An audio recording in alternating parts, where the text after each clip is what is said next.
Exercise 3.4 में जो भी फार्मूला यूज होने वाला है इसे पहले वाला वीडियो में लिखवा दी है। तो यदि आप इससे पहले वाला वीडियो देखना चाहते हैं तो नीचे डिस्क्रिप्शन में प्लेलिस्ट का लिंक दे दी है, आप वहां से जाकर इसे पहले वाला या चैप्टर 3 के कोई भी वीडियो देख सकते हैं। तो चलिए अब एक्सरसाइज 3.4 के क्वेश्चन को सॉल्व करते हैं। तो देखिए क्वेश्चन क्या बोल रहा है। तो फर्स्ट क्वेश्चन में देखिए दिया हुआ इसे कि tan x बराबर √3 दिया हुआ और क्वेश्चन में बोल रहा है कि find the principal and general solution of the following question, यानी कि जो नीचे दिया हुआ है उन लोग का प्रिंसिपल एंड जनरल सोल्यूशन ज्ञात कीजिए। तो चलिए अब फर्स्ट क्वेश्चन को सॉल्व करते हैं। तो फर्स्ट क्वेश्चन इसे दिया हुआ है कि tan x बराबर √3 दिया हुआ है। अब इसको देखिए जी, प्रिंसिपल सोल्यूशन जो है कि क्वाड्रेंट के आधार पर ज्ञात होता है और जनरल सोल्यूशन का फार्मूला होता है, यानी कि प्रिंसिपल सोल्यूशन का कोई फार्मूला नहीं होता है। आपको क्वाड्रेंट के रूप में पहले इसको कर लेना होगा, क्वाड्रेंट के आधार पर इसका सोल्यूशन होता है। तो देखिए tan का वैल्यू कब का प्लस होता है पहले आप पता लगाइए। ये वैल्यू जो दिया हुआ है tan का प्लस है का मतलब है कि tan का वैल्यू दोनों क्वाड्रेंट में प्लस होता है, वो फर्स्ट क्वाड्रेंट है वो थर्ड क्वाड्रेंट में। तो इस बात को पहले से हम लोग लिखेंगे कि tan x बराबर प्लस भी यानी पॉजिटिव कब कब होता है, तो first quadrant and third quadrant. देख रहे हैं tan का जो वैल्यू होता है ये सिर्फ किसके लिए क्वाड्रेंट का यूज करना पड़ रहा है, सिर्फ प्रिंसिपल सोल्यूशन के लिए। जनरल सोल्यूशन में क्वाड्रेंट से कोई मतलब नहीं है। हाँ, उसमें थोड़ा सा क्वाड्रेंट से मतलब है, कुछ को दो क्वाड्रेंट दिया हुआ है फर्स्ट और थर्ड, तो फर्स्ट क्वाड्रेंट वाला का हम वैल्यू को यूज करेंगे। यदि क्वाड्रेंट पहले से दिया हुआ है थर्ड और फोर, तो जनरल सोल्यूशन ज्ञात करेंगे तो हम थर्ड क्वाड्रेंट का यूज करेंगे, मतलब पहले वाला क्वाड्रेंट यूज करेंगे, आगे वाला नहीं यूज करेंगे। जब जनरल सोल्यूशन सॉल्व करेंगे तो समय बताएंगे। तो देखिए ये तो पहले बात समझ जाइए कि tan का वैल्यू प्लस कब होता है जी, तो फर्स्ट क्वाड्रेंट और थर्ड क्वाड्रेंट में।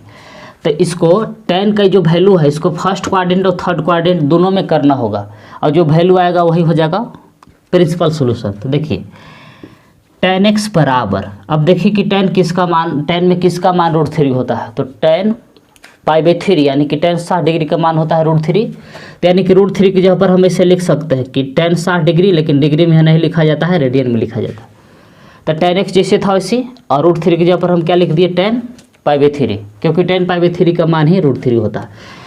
तो π/3 कौन क्वाड्रेंट में है जी, तो क्वाड्रेंट का ऐसे बंटवारा है कि 0 से π/2 रहेगा, यानी कि 0 से 90 डिग्री फर्स्ट क्वाड्रेंट और देखिए 180 डिग्री से 270 डिग्री क्या होता है, थर्ड क्वाड्रेंट होता है।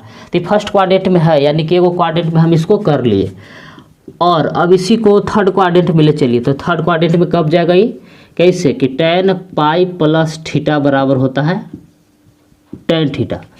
तो पाई प्लस थीटा यानी कि 180 डिग्री प्लस थीटा, यानी कि 181 डिग्री 182 डिग्री जो भी है, यानी 180 और 270 के बीच वाला जो भी एंगल रहता है वो क्या होता है, थर्ड क्वाड्रेंट होता है। तो फर्स्ट क्वाड्रेंट में tan को हम कर लिए, अब tan को किस क्वाड्रेंट में करना है, तो थर्ड क्वाड्रेंट में करना है। तो थर्ड क्वाड्रेंट में करने के लिए इसको इस रूप में लिखना पड़ेगा। तो देखिए tan x बराबर tan π/3, तो ठीक ठाक है। अब इसी को इसे लिख दे रहे हैं कि थोड़ा सा कि tan x बराबर, अब इसको क्या कर रहे हैं कि tan π/3 को हम ऐसे भी लिख सकते हैं कि tan पाई प्लस π/3। अब देखिए तो फिर से जब फार्मूला लगाइएगा कि tan पाई प्लस थीटा बराबर tan थीटा होता है, यानी कि पाई हट जाता है, तो इसको फिर से हम ऐसे लिख सकते हैं कि tan π/3 ऐसे लिख सकते हैं, यानी कि इसी को हम दूसरा रूप में ऐसे तोड़ सकते हैं। tan π/3 को हम ऐसे तोड़ के लिख दिए, क्योंकि फिर तो फार्मूला यूज करने पर वही आ जा रहा है, यानी कि tan थीटा को ऐसे लिख सकते हैं कि tan पाई प्लस थीटा बराबर tan थीटा। देखिए ये tan x जिससे था वैसे ये tan π/3 को हम ऐसे तोड़ सकते हैं, कैसे कि tan पाई प्लस π/3। फिर से हम फार्मूला लगाएंगे कि tan पाई प्लस थीटा बराबर का आ जाएगा tan थीटा, यानी कि π/3 फिर से आ जा रहा है, मन इसी को हम ऐसे तोड़ सकते हैं। अब यहाँ तक आप समझ गए। अब देखिए tan π/3 ये कौन क्वाड्रेंट है, फर्स्ट क्वाड्रेंट दर्शा रहा है, और tan पाई प्लस π/3 कौन क्वाड्रेंट दर्शा रहा है, थर्ड क्वाड्रेंट दर्शा रहा है। देखिए फर्स्ट क्वाड्रेंट में इसको कर लिए और थर्ड क्वाड्रेंट में भी कर लिए। अब यहाँ से जब ऐसे कर लिए तो इसको थोड़ा सा एक स्टेप और ले लेते हैं कि tan x बराबर tan π/3 जैसे था वैसे, और tan x बराबर जैसे था वैसे tan, अब इसको एलसीएम लीजिए, पाई प्लस π/3 है तो पाई प्लस पाई बाई 3 को आपको ऐसे जोड़ना है कि पाई के नीचे कुछ नहीं तो एक है, 1 और 3 कैल्शियम लीजिएगा तो 3, 1 से भागा दिए 3 में, 3 बार में कटा तो 3 ऊपर गुना किया 3 पाई। अब इसको 3 से भागा दिए 3 में, तो 1 बार में कटा तो 1 गुने पाई किए तो 1 पाई रह गया, 1 पाई और 3 पाई जोड़िएगा तो हो जाएगा 4 पाई बाई 3। यानी कि इसको एलसीएम ले रहे हैं तो कितना आ रहा है, 4 पाई बाई 3, ये आ गया। अब यहाँ से देखिए दोनों ओर से 10 को हटा दीजिए, इसका भी 10 हटा दिए, इसका भी 10 हटा दिए, तो x बराबर हम लोग यहाँ क्या आ गया, तो x बराबर आ गया पाई बाई 3 और x बराबर आ गया 4 पाई बाई 3। तो यही जो वैल्यू आया कोऑर्डिनेट के आधार पर, कौन सा सोल्यूशन हो गया, प्रिंसिपल सोल्यूशन हो गया। तो इस बात को ऐसे लिखेंगे कि प्रिंसिपल सोल्यूशन, हम लोग को प्रिंसिपल सोल्यूशन प्राप्त हो गया। क्या आया जी, तो x बराबर आ गया पाई बाई 3 एंड x बराबर आ गया 4 पाई बाई 3, ये प्रिंसिपल सोल्यूशन आ गया। लेकिन अब हम लोग के चाहिए जनरल सोल्यूशन।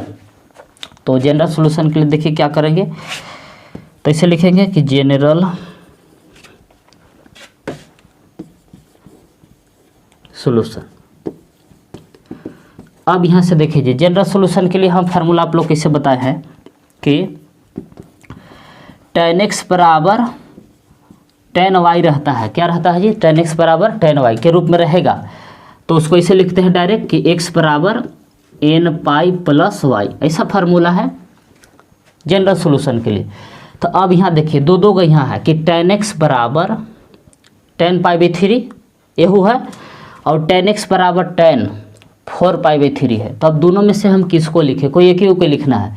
तो हम आप लोग का अभी बताए हैं कि जनरल सोल्यूशन में फर्स्ट क्वाड्रेंट को लेंगे, फर्स्ट क्वाड्रेंट और थर्ड क्वाड्रेंट है तो फर्स्ट क्वाड्रेंट के लिए लेंगे। यदि पहले से रहता सेकेंड क्वाड्रेंट और थर्ड क्वाड्रेंट तो हम किसको यूज करते हैं, तो सेकेंड क्वाड्रेंट, उससे पहले वाला क्वाड्रेंट यानी कि निम्न क्वाड्रेंट को हम यूज करेंगे। यदि यहाँ रहता कोई चीज़ सेकेंड और थर्ड रहता तो हम किसको लेते, सेकेंड को लेते। यदि थर्ड क्वाड्रेंट और फोर्थ क्वाड्रेंट रहता तो हम किसको यूज करते, तो थर्ड क्वाड्रेंट यानी कि लोअर क्वाड्रेंट को हम यूज करेंगे। तो देखिए tan x बराबर tan पाई बाई 3 है तो इसी को लेंगे क्योंकि फर्स्ट क्वाड्रेंट दर्शा रहा है, और tan x बराबर tan 4 पाई बाई 3 कौन क्वाड्रेंट दर्शा रहा है, ये थर्ड क्वाड्रेंट दर्शा रहा है। तो इसको नहीं लेंगे, किसको लेना है, तो निम्न क्वाड्रेंट को लेना है। यानी कि इसको हम ऐसे ले लेंगे कि tan x बराबर tan पाई बाई 3। ये जनरल सोल्यूशन के लिए इसको हम ले लिए। अब फार्मूला जिससे कहता है उसके अनुसार इसको देखिए, तो ऐसे कि tan x बराबर tan y, तो y का काम है कौन कर रहा है जी, तो पाई बाई 3 कर रहा है। तो सूत्र क्या कहता है कि tan x बराबर tan y रहेगा तो डायरेक्ट हम x बराबर का लिखेंगे n पाई प्लस y, इस तरह से लिखेंगे। तो x बराबर tan x बराबर tan y है तो क्या लिखेंगे, x बराबर तो n पाई प्लस y। अब देखिए कि y है कौन, तो y का काम यही ना कर रहा है कि पाई बाई 3, तो y की जगह पर हम क्या बैठाएंगे, पाई बाई 3। अब इस तरह से आप लिख सकते हैं कि here n belongs to z। n क्या है, इंटीजर नंबर है, यानी कि n के जगह पर कोई इंटीजर नंबर आएगा। तो ये हो गया आपको जनरल सॉल्यूशन का आंसर। और ये जो आया किसका आंसर आया, तो प्रिंसिपल सॉल्यूशन का आया। तो चलिए अब क्वेश्चन नंबर 2 को सॉल्व करते हैं। तो देखिए क्वेश्चन क्या बोल रहा है, तो क्वेश्चन में इस तरह से दिया हुआ है कि sec x बराबर 2 दिया हुआ है और बोल रहा है कि find the principal and general solution. इसका जो प्रिंसिपल सॉल्यूशन और जनरल सॉल्यूशन निकालने के लिए बोल रहा है। तो देखिए जी जनरल सॉल्यूशन के लिए formula sin x cos x और tan x का लिखवाए हैं, sec x का नहीं लिखवाए हैं, मतलब इसका फार्मूला नहीं होता है। तो सबसे पहले क्या करेंगे कि sec x को cos x में बदल लेंगे। तो ऐसा फार्मूला हम आप लोग को पीछे बताया है या 10th क्लास में भी पढ़े होंगे आप लोग कि sec थीटा बराबर होता है 1/cos थीटा, ऐसा फार्मूला है। तो sec x को सबसे पहले क्या करिए कि इसे तोड़ दीजिए, इसे कि sec x को इसे हम लिख सकते हैं कि 1/cos x बराबर 2, जैसे था वैसे sec x की जगह पर लिख दिए 1/2। अब यहाँ के बाद देखिए 2 के नीचे कुछ नहीं तो एक ऐसे हम दे सकते हैं। अभी दोनों पक्ष को पलटी करेंगे तो cos x ऊपर जाएगा और 1 नीचे आएगा, 1 ऊपर जाएगा 2 नीचे आएगा, यानी दोनों पक्ष को हम पलट दिए। तो cos देखिए cos x में 1 से भागा दीजिएगा तो cos x रह जाएगा अब 1/2 जैसे था वैसे। अब यहाँ से देखिए कि कॉस में किसका मान 1/2 होता है। तो देखिए जी, पीछे हम आप लोग को बताया है कि कॉस 60 डिग्री का मान 1/2 होता है। क्लास 10th में भी आप लोग पढ़े होंगे कॉस 60 डिग्री का मान क्या होता है 1/2। तो यहाँ हम रेडियन में क्या लिखते हैं 60 डिग्री को, तो π/3 लिख सकते हैं। तो कॉस 60 डिग्री का मान 1/2 होता है या π/3 कह दीजिए, यानी कि 1/2 के जगह पर हम क्या लिख दिए cos π/3, क्योंकि cos π/3 का मान 1/2 होता है। अब यहाँ से देखिए जी 1/2 जो है क्या है प्लस में है, और पीछे हम आप लोग को बता चुके हैं कि प्रिंसिपल सोल्यूशन क्वाड्रेंट के आधार पर ज्ञात करते हैं। तो अब ये पहले पता लगाइए कि कॉस का जो वैल्यू प्लस कब कब होता है। तो देखिए जी फर्स्ट क्वाड्रेंट में तो ऑल पॉजिटिव होता ही है, तो इस बात को इसे लिखेंगे कि चूँकि कॉस एक्स बराबर प्लस भी, यानी कॉस एक्स पॉजिटिव कौन क्वाड्रेंट में होता है तो फर्स्ट क्वाड्रेंट में, क्योंकि क्वाड्रेंट जब हम बता रहे थे तो इस बात को बताया है कि फर्स्ट क्वाड्रेंट में ऑल पॉजिटिव, यानी कि जितना 6 त्रिकोणमिति है सबका वैल्यू क्या होता है प्लस होता है। लेकिन एक और क्वाड्रेंट है, यानी कि सब त्रिकोणमिति दो दो क्वाड्रेंट में वो लोग का वैल्यू क्या होता है प्लस होता है। तो कॉस एक्स का वैल्यू प्लस कब होता है तो फर्स्ट क्वाड्रेंट में होता है, अब एगो 4 क्वाड्रेंट में होता है। कॉस एक्स का वैल्यू प्लस कब कब होता है जी, तो फर्स्ट क्वाड्रेंट और 4 क्वाड्रेंट। तो कॉस एक्स बराबर देखिए कॉस π/3 कौन क्वाड्रेंट दर्शा रहा है तो फर्स्ट क्वाड्रेंट दर्शा रहा है। अब इसी वैल्यू को हमको क्वाड्रेंट 4 में भी ले चलना होगा। अब ऐसा सूत्र लगाइए कि क्वाड्रेंट कौन में चल जाइए 4 में चल जाए। ऐसा हम एक सूत्र लिखवाए हैं कि cos 2π - थीटा बराबर होता है प्लस cos थीटा। तो 2π - थीटा क्या दर्शाता है, ये एंगल 4 क्वाड्रेंट दर्शाता है। तो यही आधार पर फिर से हम इसको तोड़ेंगे, कैसको cos π/3 को। कैसे cos x जैसे था वैसी, और cos देखिए cos 2π - थीटा बराबर होता है cos थीटा। तो cos थीटा को हम ऐसे भी तो तोड़ सकते हैं कि cos 2π - थीटा, तो इसको हम ऐसे तोड़ दे रहे हैं कि 2π - थीटा, तो थीटा के काम कर रहा है π/3। अब देखिए जी फिर से इसका फार्मूला लगाई गई वाला कि cos 2π - थीटा बराबर होता है cos थीटा। तो cos 2π - π/3 ये हट जाए, यानी कि 2π हट जाएगा, आ जाएगा cos π/3। इसका मतलब ही हुआ कि cos π/3 को हम ऐसे भी तोड़ सकते हैं। अब ऐसे तोड़ने से फ़ायदा हुआ जी कि कौन क्वाड्रेंट ये दर्शा रहा है 4 क्वाड्रेंट दर्शा रहा है। π/3 फर्स्ट क्वाड्रेंट दर्शा रहा है और ये 4 क्वाड्रेंट, यानी कि cos x का जो वैल्यू था 1/2 उसको हम दोनों क्वाड्रेंट में दर्शा दिए। cos π/3 फर्स्ट क्वाड्रेंट दर्शा रहा है, cos 2π - π/3 कौन क्वाड्रेंट दर्शा रहा है 4 क्वाड्रेंट। और दोनों क्वाड्रेंट में कर लिया, अब यही हो जाता है प्रिंसिपल सोल्यूशन। तो देखिए इसको ऐसे थोड़ा सा लिख सकते हैं कि cos x बराबर cos π/3 जिससे था वैसी, और इसको थोड़ा सा एलसीएम ले लीजिए cos x बराबर, अब इसको एलसीएम चाहे तो आप ऐसे कर सकते हैं कि 2π - π/3 जिससे था वैसी, 2π के नीचे कुछ नहीं तो 1 दे सकते हैं, 1 और 3 का एलसीएम लीजिएगा तो 3 हो जाएगा। 1 से भागा दिए 3 में, 3 बार में कटा, 3 ऊपर गुना किए 2π में, तो 3 दूना 6π हो गया, माइनस 3 से भागा दिए 3 में, 1 बार में कटा तो 1 गुने पाई करिएगा तो पाई। अब देखिए जी 6π में से एगो पाई घटेगा तो 5π बटा में 3 बचेगा, यानी कैल्शियम लेने के बाद ही क्या आया तो 5π बटा में 3। तो समझे क्वाड्रेंट हम दोनों कर लिए, ये फर्स्ट क्वाड्रेंट और ये 4 क्वाड्रेंट। अब यहीं से हम लोग का प्रिंसिपल सोल्यूशन निकल जाता है। तो इस बात देखिए क्या करेंगे तो कॉस दोनों कर से हटा देंगे, इधर से भी कॉस हटा दिए, इधर से भी कॉस हटा दिए। तो यहाँ x बराबर हम लोग क्या आ गया π/3 और x बराबर इधर आ गया 5π/3। तो यही प्रिंसिपल सोल्यूशन हो गया जी। तो इस बात को इसे लिखेंगे कि प्रिंसिपल सोल्यूशन। तो प्रिंसिपल सोल्यूशन क्या हम लोग क्या आ गया तो एगो x बराबर आया है इसे π/3 एंड x बराबर आया है 5π/3। ये जो आंसर आया है क्या आया है प्रिंसिपल सोल्यूशन है। अब हम लोग के फिर चाहिए जनरल सोल्यूशन। तो देखिए जी ऐसे लिखेंगे कि फॉर जनरल सोल्यूशन। अब यहाँ से देखिए तो जनरल सोल्यूशन के लिए अब किसको चुने, cos x बराबर cos π/3 ले या cos x बराबर cos 2π cos 2 pi minus pi by 3। अब दोनों में से किसको चयन करें, दोनों का वैल्यू 1/2 होगा।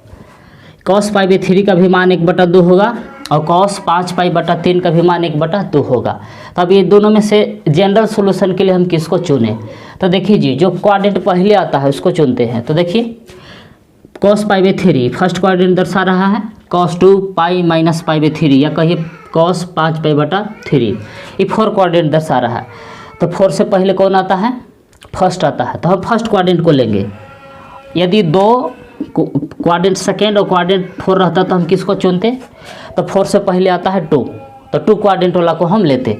तो यहाँ फर्स्ट क्वाड्रेंट वाला के लेंगे, जो क्वाड्रेंट पहले आता है, तो पहले आता है फर्स्ट क्वाड्रेंट, तो फर्स्ट क्वाड्रेंट वाला को यहाँ हम लिखेंगे जनरल सॉल्यूशन के लिए ऐसे कि कॉस x बराबर कॉस पाई बाई 3, ये लिख दिए फर्स्ट क्वाड्रेंट वाला, 4 क्वाड्रेंट वाला को छोड़ देना है किसके लिए, तो जनरल सॉल्यूशन में। अब यहाँ से देखिए जिसका सूत्र हम आप लोग को इसे लिखवाए थे, क्या था कि चूँकि cos x बराबर cos y रहेगा, ये जनरल सॉल्यूशन का फार्मूला था जी कि cos x बराबर cos y। तो देखिए इस रूप में है कि cos x का काम cos x कर रहा है, cos y तो cos y की जगह पर पाई बाई 3 है, तो इस रूप में है। तो x बराबर डायरेक्ट क्या लिख सकते हैं जी, तो x बराबर ऐसे लिख सकते हैं कि 2n pi plus minus y, ऐसा फार्मूला है कि cos x बराबर cos y रहेगा, तो डायरेक्ट x बराबर हम ऐसे लिख सकते हैं कि 2n pi plus minus y। तो इसको हम डायरेक्ट क्या लिख सकते हैं, तो ऐसे लिख सकते हैं कि x बराबर 2n pi plus minus y, x बराबर 2n pi plus minus y। तो y की जगह पर यहाँ क्या है, पाई बाई 3 है, तो y की जगह पर हम बैठा दिए पाई बाई 3। तो यही जो आंसर आया क्या आ गया, जनरल सॉल्यूशन आ गया। अब इस बात को लिख सकते हैं कि n यहाँ क्या है, तो n के बारे में आप ऐसे लिख सकते हैं कि where n belongs to z। यहाँ n जो है क्या है, इंटीजर नंबर है।